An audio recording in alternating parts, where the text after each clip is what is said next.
marche, accompagné du proviseur de cet établissement, qui nous fait découvrir ce joyau architectural qui témoigne du niveau de compétitivité du système scolaire gabonais. Dans cette mouvance des préparatifs de la prochaine rentrée scolaire, les parents sont venus confirmer si l'école sera désormais gratuite, parce qu'on ne sait jamais, quelqu'un peut avoir fait un TikTok juste pour faire une mauvaise blague. On nous enlève quand même une épine du pied.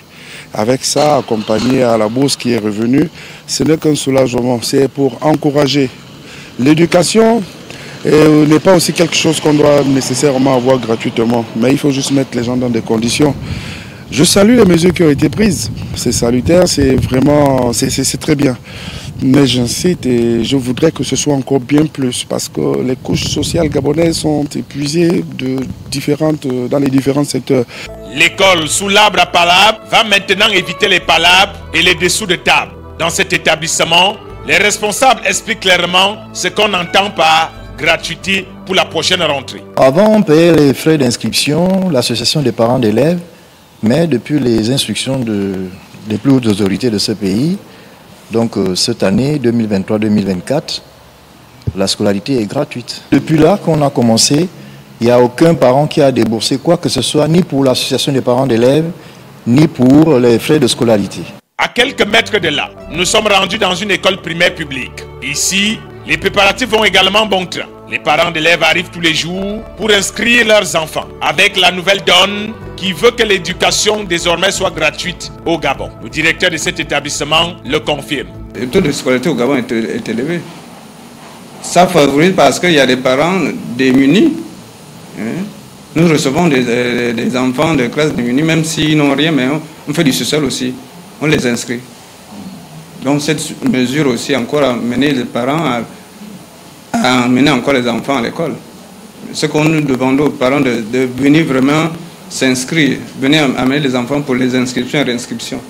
C'est donc une école sous silence, sans aucune finance. Une situation qui n'est pas toujours très bien perçue par tout le monde, mais on préfère d'abord saluer la mesure qui n'existait pas déjà. Nous avons vu que le ministère de l'Éducation, le secrétaire général du ministère de l'Éducation nationale a sorti une note circulaire en disant que les inscriptions et les frais de scolarité étaient gratuits comme l'avait annoncé. C'est une très bonne nouvelle quand on sait qu'aujourd'hui les conditions existentielles sont assez difficiles.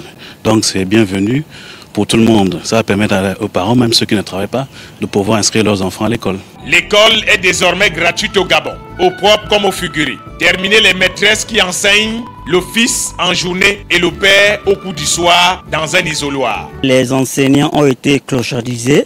Cette nouvelle vient à point nommé parce qu'il y a des promotions 26-27 qui n'avaient pas été prises en compte, qui sont à la maison depuis 2 ans. Donc 1000 postes budgétaires pour le secteur éducation n'est que la bienvenue. Plus question donc de tout résumer à l'intelligence qui veut qu'on sache seulement parler la langue d'autrui pour se considérer intellectuel. C'est la fin de l'épopée de l'école des sons et des récitations. Les militaires au pouvoir ont décidé de tout refaire pour parfaire un système éducatif atteint jusqu'ici d'une insuffisance rénale.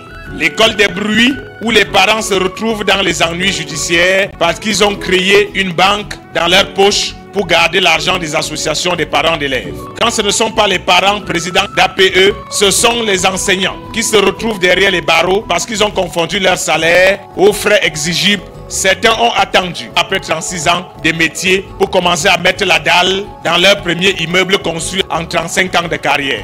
Une maison que beaucoup n'habiteront jamais parce que tués par un arrêt cardiaque provoqué par la toxine de la craie, où certains ont une toux héréditaire.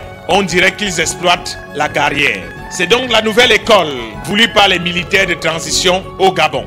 L'école doit être gratuite parce qu'on ne veut plus des enfants qui pensent que 1 + 1 = 5 et l'enseignant lui donne mention honorable et à la fin d'année scolaire, au lieu d'écrire dans le carnet de notes redouble, il préfère écrire avec rage, admis en classe supérieure tant que mon salaire ne sera pas lui-même promu au supérieur. Voici l'école version transition militaire qui s'exprime donc au Gabon avec la possibilité de donner la chance à tous les enfants, notamment des familles démunies, d'envoyer leurs enfants à l'école. Au Gabon actuellement, c'est le sasaye dans tous les métiers. Et comme on dit chez nous, au Cameroun, chez les Ekang, Igno Aworolun, à Koro, élèves et enseignants, le rendez-vous est pris pour le 18 septembre prochain.